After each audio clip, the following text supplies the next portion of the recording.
Well, hey guys. Today I thought I'd bring you in on a situation we're trying to resolve, which happens from time to time when you live isolated. Um, so, last time we were in town, we had our brakes repaired. Basically, we have drum brakes on all four wheels. We had some shoes put on and had to clean out the cylinders and the brakes and whatnot. Anyway, we had our brakes done. Well, noticed on the way home, we lost brakes. We had nothing when we arrived at home. We lost them about halfway. So we had to investigate because obviously I don't want to make a trip back to town with no brakes. So in the process of investigation, I've learned that the one of the fittings, one of the brake fittings um, that was obviously removed and put back on was leaking. Therefore, my brake fluid leaked out. So I've been involved in trying to reseat that, and I can't get it reseated to where it's not leaking. So that's no good because I do have a little bit of brake fluid, but I don't have a lot. So let me show you what I had to do here to try to get me to town. So behind the wheel here, this is the part right here that was leaking. So this has two lines going to it, one to each side of the drum for the shoes, and then it's got a main line coming out and goes over to this block. And this block had a hose. This block had a hose going into it here. So I removed this hose in my hopes that I can clamp this off. I plugged this hole just so dirt won't get in it. Happened to have a little bolt that the threads lined up, so I was able to plug that hole just to keep the dirt out during my travels.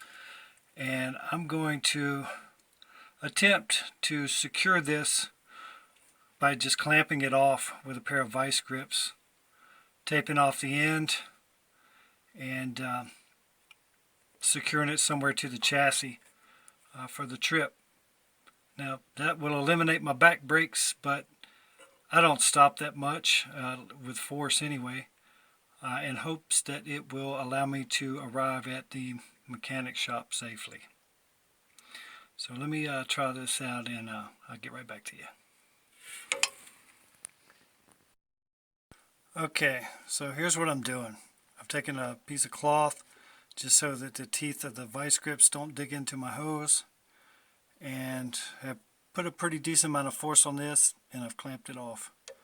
Now I'm going to just put a little piece of tape over the end of this so it doesn't get trash in it, and then I'm going to secure this thing probably up here to the chassis somehow so that it doesn't move around during our voyage. So I get right back to you when I get her all secured.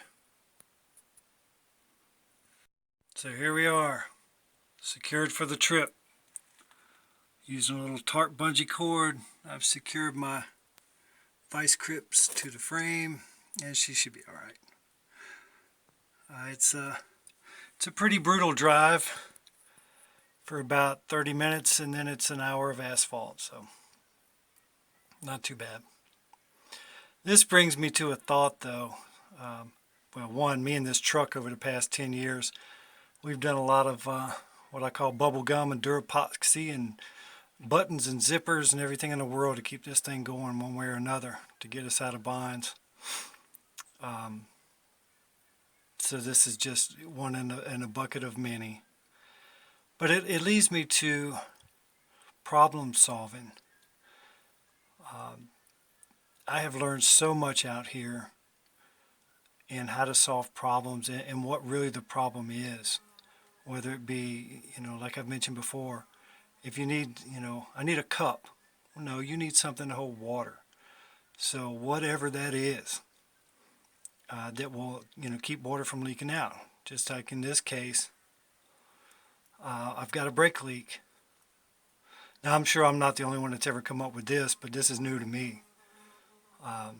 So I can't stop my leak with the tools that I have, so I need to stop the leak, or at least minimize the fault to a point where I can get to where I'm going, even if I just slow the leak down enough to give me, breaks 2 or 3 times, because that's about all I'll need them. But just it just made me think to share with you guys the open your mind when you're solving problems, no matter where it is or what it is, and really look at what is the problem, what's the obstacle in the way, because sometimes we overthink things, especially me.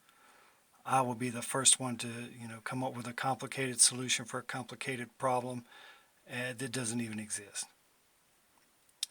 Countless of times trying to, oh, well, it must be a transistor blown, in some device. No, you didn't plug it in. So anyway, thought I'd share with you guys another adventure from Fazenda Maristella. Hopefully I can make another video for you and I'm not road pizza somewhere. Anyway, talk to you soon. Well, here we are. Made it to the great city of Morro do Chapéu here in Bahia, Brazil. So I ended up not having any front brakes at all, but we made it still. Now the brake repair has been done, all is well. See you next time.